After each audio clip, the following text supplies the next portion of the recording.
Steph Curry, 6'5", can really shoot it. They saw him play point guard in Canada. They saw him play both positions here. They love now that he can play off the ball, that he doesn't have to score with the ball in his hands or just in a pick and roll. They love that. They love the fact that he's improved defensively. So now all of a sudden, you know, it's a couple guys that, and then you look at him and you say, if I'm going to take one of those, what's the sure bet? He's 6'5", he's physical, he's young, he's a baby. I want you to think about it. He just came from Canada. And then he has 8 months of this, and you saw him become a volume shooter to a high percentage, efficient player who could play both positions. And there are teams early on in this, when those balls drop, they're going to need guard play. More than anything else, we need guard play. So I like where he sits, and I also like where Tyler sits. Now, I'll say it again, there are teams that won't take Tyler because he's 5'9". What helped Tyler's position? Isaiah Thomas in Boston at 5'9", absolutely carried Boston. When he played well, they won. When he didn't play well, they lost. 5'9", a little sturdier, but Tyler, it helped him. So now, you know, any team that was afraid is going to give him a second look, and I think he's going to be fine. I'd like him to be on a better team because I think with better players, he's even better. You put him with really good players, they want to play with him. I more or less listened to him, and there was no question he wanted to go. And, Coach, I got to do this. I'm prepared. What makes you believe you're prepared? Do you understand this, this, and this? I can do this. Scal has the skill set to be in that league, no question. Again, I just told you shooting is a premium. He's a 7-footer who can shoot. Now, physically, he just has to catch up, and that usually is at God's speed, not yours. When will he gain weight? When the maturation is? I just was talking to a recruit, and he was 5 foot in like 9th grade. He went from 4'8" and stayed there, went to 5'2", and he's now 6'5". And he was depressed and despondent, and his dad was 6'5", his mom was 5', and he couldn't grow, and the dad and the mom trying to pick it's not in our hands, that kind of stuff. And with him, that maturation is going to happen. You try to push it along. Like I asked that kid's father, was he doing the holding on? Yeah, he held on to the thing, and he put the things on his heels and upside down, hoping he stretched. It's not on our time.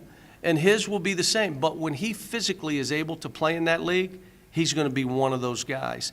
And what I would tell any team, if he had stayed in school another year or two, he would have been the #1 pick.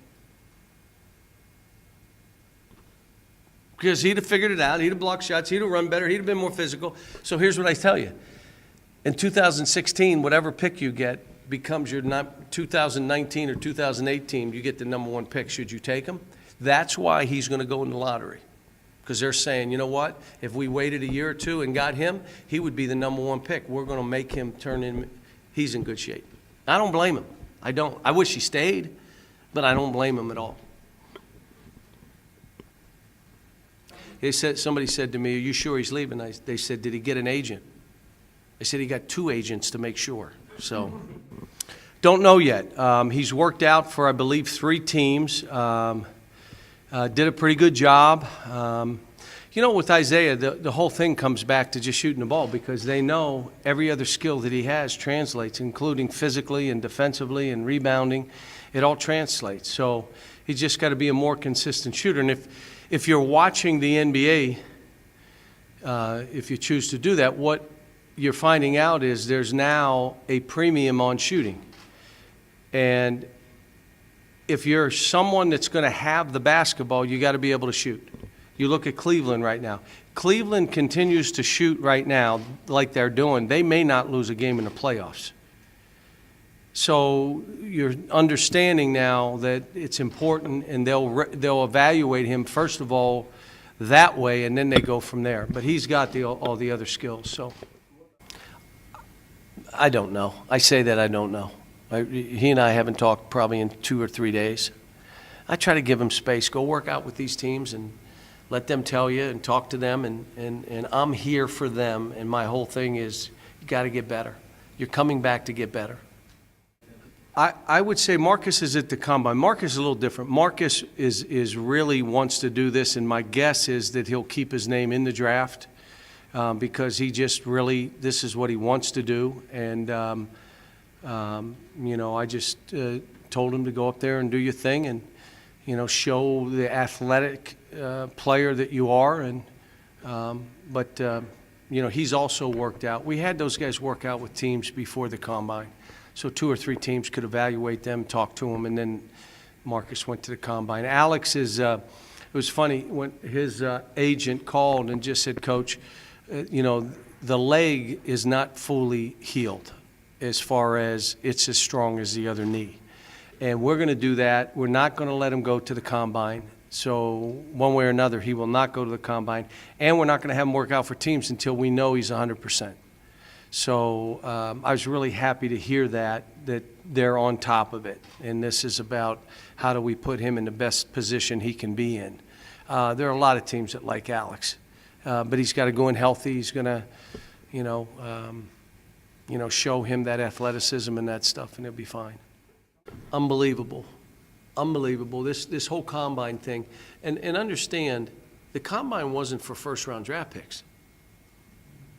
The combine was for the second-round picks, borderline first-rounders, or people not getting drafted. So when you go to the combine, they tell you, go back to school. So now guys that go undrafted, why did you put your name in? They told you weren't going to get drafted. Why'd you keep your name in? We give these kids now every opportunity to learn themselves so you're not delusional, or the people around you are not delusional. And then by being able to go work out for teams now, before, and then make a decision, think about it, for these kids. I mean, the decisions we make should be for these kids, and I think that was for the kids. And that's why I want my kids to go the full Monty, try it, see if what you want to do, make sure it's what you want to do, and then go for it.